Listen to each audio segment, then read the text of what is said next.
Before starting today's lecture, please do in-class exercises 1 through 4 to review what we have covered in the previous lecture. In the previous lecture, we talked about beta 1 hat follows a normal distribution of the constant mean and variance.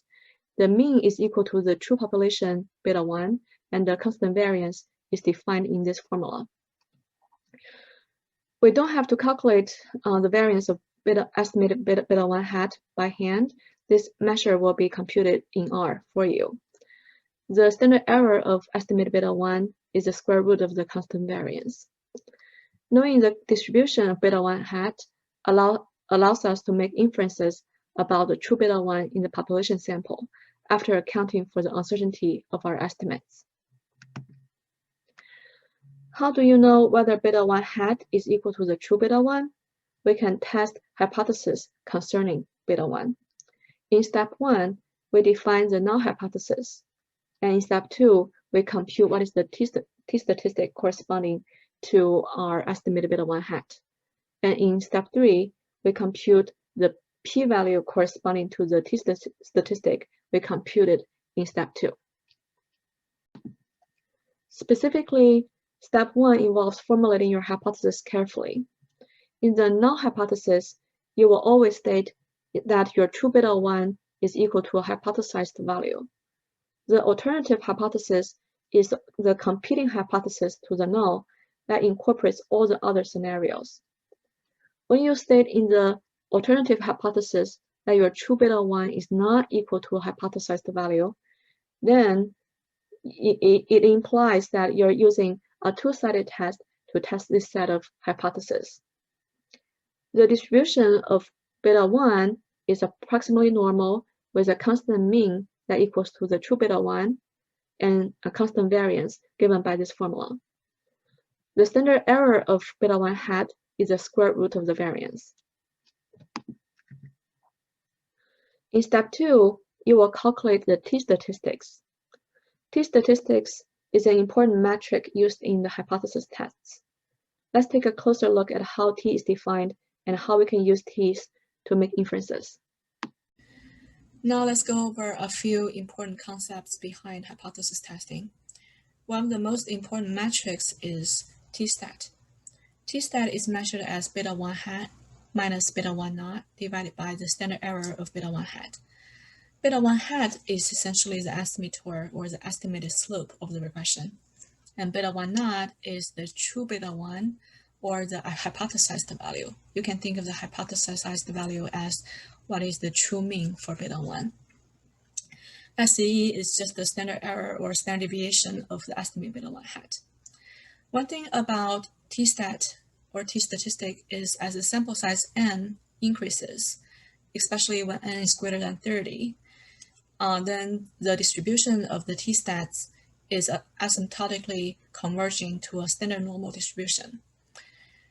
You can think of t-stat as measuring the distance between the estimated beta 1 hat and the true beta 1 scaled by the standard deviation of beta 1 hat. So that means when t equals to 1, what that means is beta 1 hat is one standard deviation away from the true beta 1. Similarly, when t equals to 2, that means beta 1 hat is two standard deviation away from true beta 1. And when t equals to 1.96, then that means beta 1 hat is exactly 1.96 standard deviation away from the true beta 1. And this number 1.96 is going to be very important later on. We call this number critical value for t-stat. It will be more intuitive if we visualize t-statistics on a standard normal distribution plot. For a two-sided test, the null is beta 1 equals to 0, and the alternative is beta 1 is not equal to 0. When you formulate your alternative as not equal to a certain hypothesized value, your testing region can either be on the left or on the right of the standard normal distribution. So you will use a two-sided test to test your hypothesis. Another thing to keep in mind is that you are always formulating your hypothesis to test the true population mean, which is beta 1, not beta 1 hat. In this case, the hypothesized true beta 1 is equal to 0, the same as the mean of the standard normal distribution.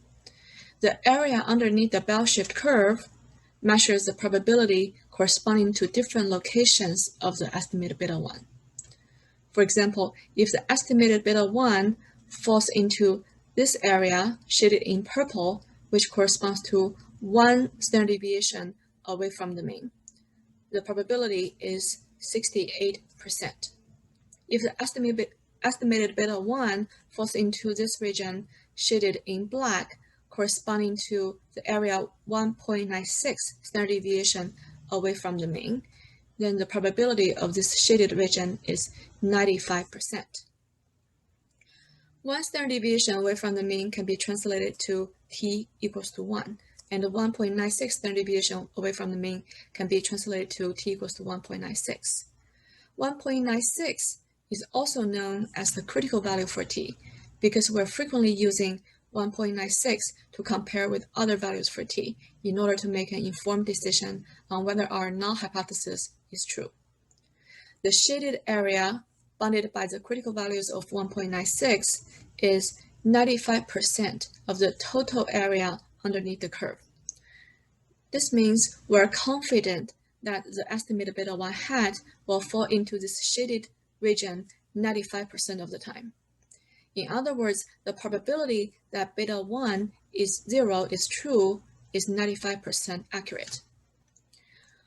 This also implies that the probability on each of the tails is only 2.5%. This means if the estimated beta 1 hat falls into the tail areas, either on the left or on the right, then the probability that the null is true is only 2.5%. For a one-sided test, the null hypothesis still states beta 1 is equal to 0, but now the alternative hypothesis states either beta 1 is greater than 0 or beta 1 is smaller than 0, depending on which direction you want to test. For example, if you believe that the true beta 1 should be greater than 0, then you could formulate your alternative as beta 1 is greater than 0, and vice versa.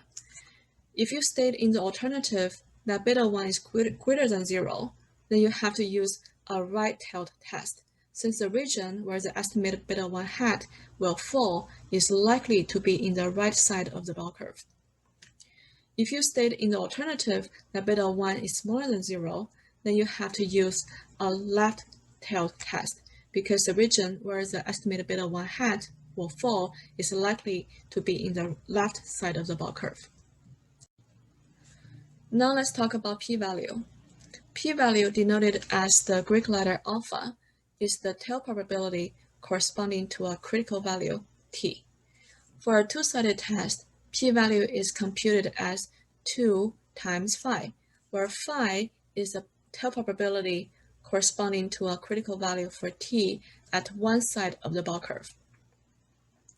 For instance, if the critical value of t is equal to 1.96, then the p-value is equal to 2 times 2.5%, which is 5%.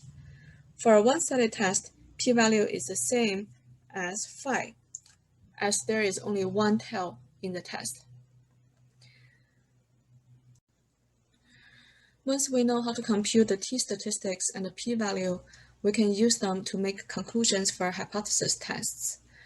Specifically, if the absolute value for t is greater or equal to the critical value of 1.96, or if the p-value is smaller or equal to 5%, then we say we have enough evidence to reject the null at 5% significance level.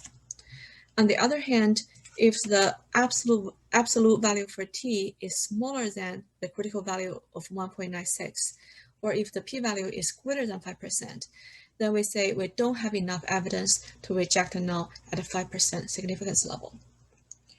You can also visualize these decision rules on the standard normal distribution. On the 5% significance level, meaning the tail probability sum up to 5%, which is 2.5% times 2. Then for a two-sided test, the two tails are in the rejection zones, and the shaded area is the fail to reject zone. In the California school example, we want to know whether STR, or student-teacher ratio, can be used to explain the variation in test scores. The OLS estimate shows that the estimated slope for STR is negative 2.28. This number means by increasing the STR ratio by one more student per teacher, the test score is going to decrease by 2.28 points on a 100 points scale. The standard error for estimate beta 1 hat is 0.519. Next, we want to run a hypothesis test to see whether STR can be used to explain the variation in test score. In step 1, I formulate the hypothesis. The null says beta 1 is equal to 0, which means STR cannot be used to explain the variation in test score. In the alternative, beta 1 is not equal to 0, which means STR can be used to explain the variation in test score.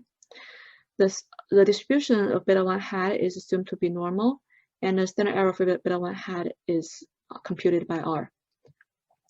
In step 2, I need to compute the t-statistics. T-statistics is using estimated beta 1 hat minus a hypothesized value, in which case is 0, divided by the standard error of estimated by beta 1 hat, which is 0.52.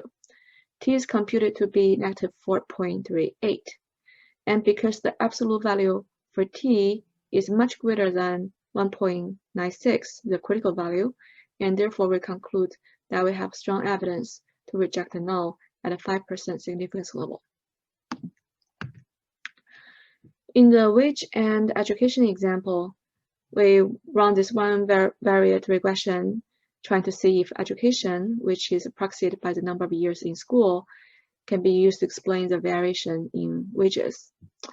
Again, the OLS estimates show us that estimate beta 1 hat is 0.541. In this case, that means by increasing the number of years in school by 1 more years, the average wage will increase by $0.54 or 54 cents. This number is very small because the data for this example is based on 1970s survey.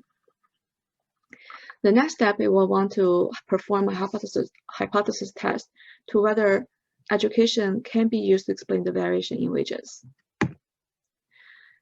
Again, in step 1, I formulate the hypothesis. In the alternative, I say it is not equal. That implies I'm performing a two-tailed test. In step 2, I calculate t-statistics. In this case, t is equal to 9.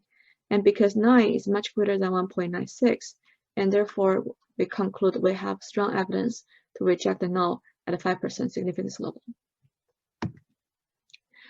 In the third example, we want to use the 1970s survey, the 1970s US state demographic survey, to answer this question. What is the effect of state's income on murder rate? Where income is quoted in US dollars, refer to income per capita, and the murder rate is what is the number of murder cases per 100,000 population. The OLS estimates shows that estimate beta 1 hat is equal to negative 0.001, which means by increasing income by $1,000, the murder rate is going to decrease by 1 per 100,000 people. And next, we want to perform a hypothesis test to see whether income is the statistically significant explanatory variable to explain the variation in murder.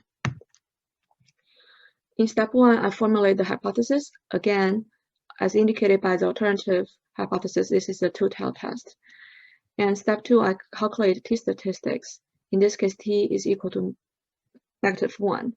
And in step 3, I compare t, absolute value for t, with the critical value of 1.96. And because 1 is smaller than 1.96, and therefore we conclude that we don't have enough evidence to reject the null at a 5% significance level. Next, let's pause this video to take in-class exercises 5 and 6.